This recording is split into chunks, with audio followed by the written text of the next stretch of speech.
السلام عليكم، ازيكم حبايبي؟ عاملين ايه؟ معاكم سيرو من قناة سيرو كيرو. لو اول مرة تتابعوني ما تنسوش تعملوا سبسكرايب وتفعلوا الجرس عشان يوصلكم مني كل جديد، ولايك وشير عشان الكل يستفاد. احنا سافرنا مصيف فقلت اوريكم المصيف بتاعنا.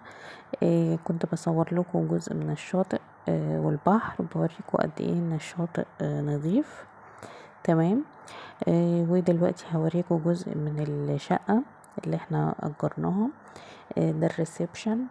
هي الشقة كبيرة ونظيفة وما شاء الله مش ناقصها حاجة، فيها كل حاجة.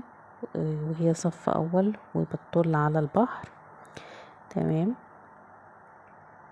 وده المطبخ برضو فيه كل حاجة وكل الأجهزة، مش محتاجين تجيبوا معاكم أي حاجة.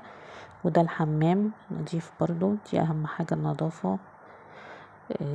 وبالنسبة للغرف هي غرفتين، دي الغرفة الكبيرة، السرير والدولاب والتسريحة بتطل على البحر برضو.